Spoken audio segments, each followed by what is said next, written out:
Jai Jai Shri Radheshyam and welcome. Today, sayings of Ramakrishna Paramahamsa. Before starting, and in order to clarify, I am not a follower of Ramakrishna. Also, I am not calling anyone to start following Ramakrishna. If somebody is a follower of Ramakrishna, good. If somebody is not a follower of Ramakrishna, good as well. It is not my business. Also, not my business to be a fanatic, a close-minded, sad person. I am a sadhaka. I do sadhan, I am a bhakta, and I worship and glorify all the bhaktas of my Lord and my Swamini Radharani, Shama Sundar. Therefore, everything that I speak about my Lord is welcome. And surely that Ramakrishna Paramahamsa has so many beautiful sayings and actions, not only words, on bhakti and Raganuga and Parabhakti. Number 1. As one and the same material, water, is called by different names by different people. One calling it water, another body, a third aqua, and another pani. So the one Satchitananda, the everlasting intelligence bliss, is invoked by some as God, by some as Allah, by some as Hari, and by others as Brahman. 2. Two persons were hotly disputing as to the color of a chameleon. One said, the chameleon on that palm tree is of a beautiful red color. The other, contradicting him, said, you are mistaken. The chameleon is not red, but blue. Not being able to settle the matter by arguments, both went to the person who always lived under that tree and had watched the chameleon in all its phases, color. One of them said, sir, is not a chameleon on that tree of a red color? The person replied, yes, sir. The other disputant said, what do you say? How is it? It is not red, it is blue. That person again humbly replied, yes, sir, is blue. The person knew that the chameleon is an animal that constantly changes its color. Thus, it was that he said yes to both these conflicting statements. The Satchitananda likewise has various forms. The devotee who has seen God in one aspect only knows him in that aspect alone. But he who has seen him in his manifold aspects is alone in a position to say, all these forms are of one God, for God is multiform. He has forms and has no forms, and many are his forms which no one knows. I want to add little explanation or commentary on this verse because this paragraph is wonderful. It's true that God has many forms. Indeed, if I ask any newcomer on Bhakti, I will ask how many avatars exist. He will say, das avatar, the 10 avatars of Vishnu, right?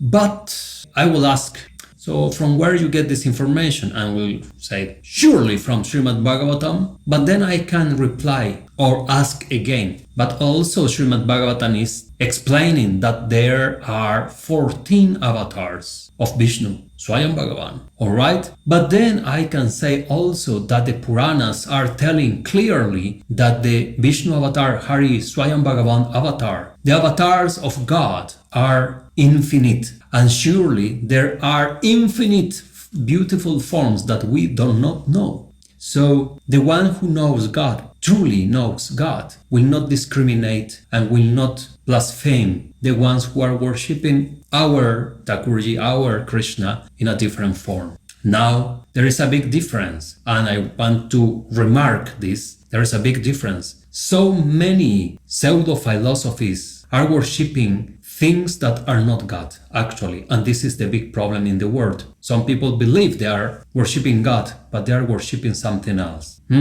But this is another topic. 3. Many are the names of God, and infinite the forms that let us to know Him. In whatsoever name or form you desire to call Him, in that very form and name you will see Him. This is a tattva also for Gaudiya Vaishnavism. We know exactly that. That's why For us, it's very important to be specific in the name of Krishna that we are worshipping. Krishna is the generical name, but there are the Braj Lila name, Sham, Radha Raman, names that are not related to the Krishna in Kurukshetra, that are not related to any other form of Hari, Vishnu. So it's very important for the Bhakti yogis following Krishnaism or the philosophy of Gauranga Mahaprabhu to be specific on the name and the form and the lila that they are or you are worshipping Krishna, because that form you will get. If this form is not clear enough, then your Bhakti is still not mature. 4.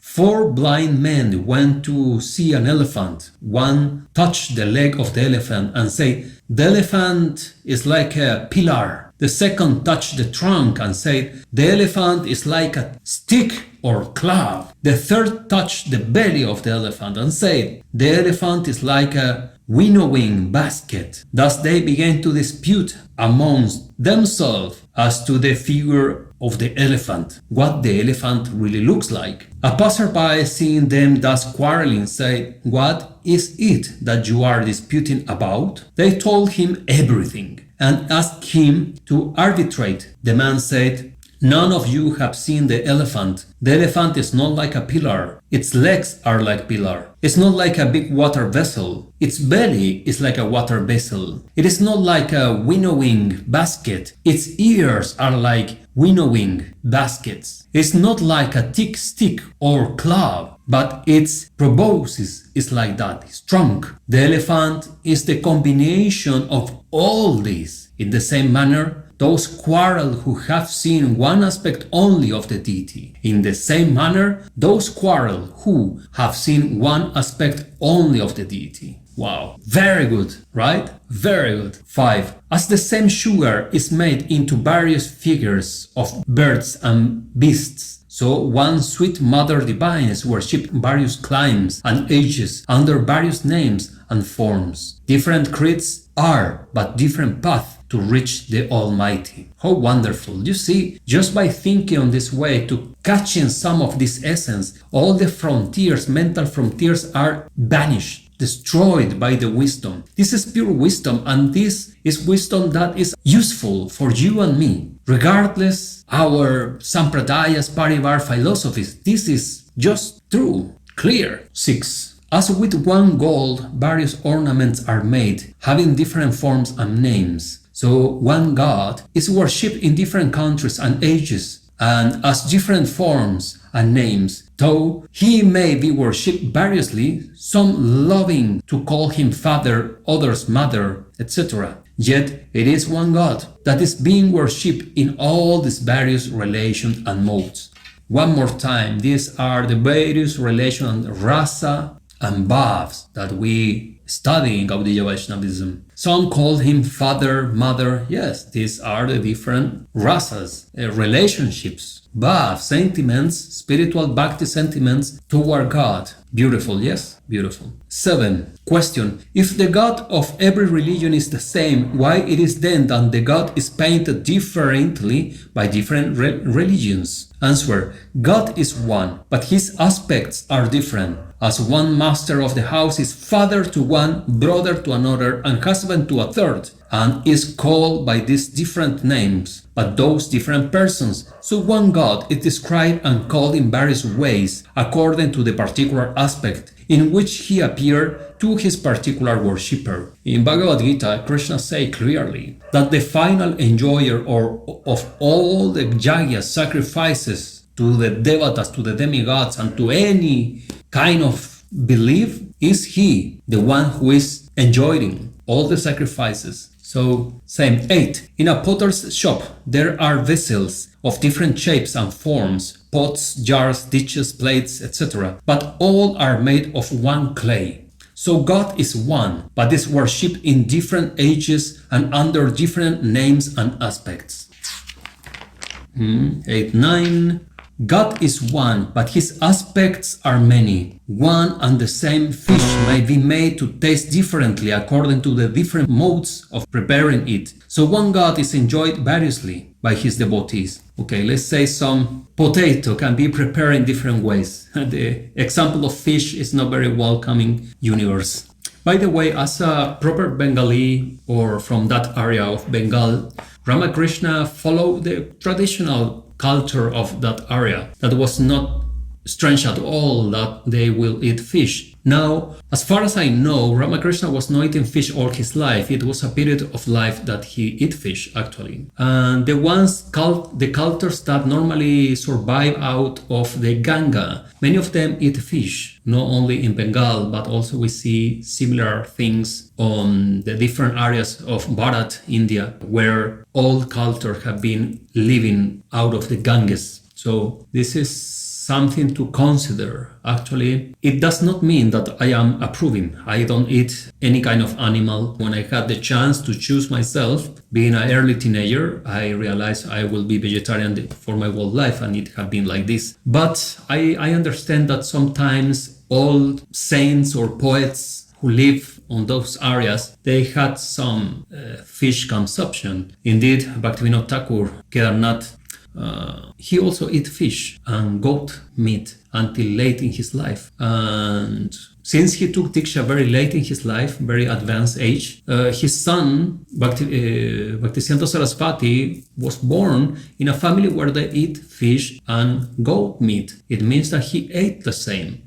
So what you have been doing in your past cannot be an impediment for your future. It's the present what really matters. What I did or you did in the past is past. Sadly, bad things have been happening or good things have been happening, and this is part of history. But it's the past. We must move forward, to think forward, to say every day in the morning, oh God, Krishna Bhagavan, Swayam Bhagavan, how I can be a better sadhaka today. As our Ramdas Babai Maharaj, Namacharya, Siddha Vaishnav, disciple of Sri Sri Radharaman Sharandas Dev, who is an avatar of Nityananda Ram, Nityananda Prabhu. Ramdas Babai Maharaj, every morning when he woke up, he prayed and said, Krishna, please make out of me what you want me to be. I give you all permission, transform my life as you want, move me as you want. This must be really the truly bhakti feelings in our lives. Not that I want to serve you in this way or that way. It's that Krishna, Radha, please make out of me what you want. I am a puppet in your hands. And surely our destination will be the best of the best, because this is what God wants for us, the best of the best. I am sure about that. We will continue with the reading in the next episode. If there is a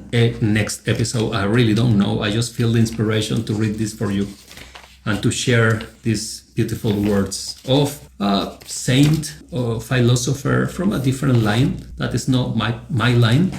By the way, Ramakrishna had some leelas with also Radharaman Charandas Dev, two of the biggest siddhas of those times. Would you like to hear about that?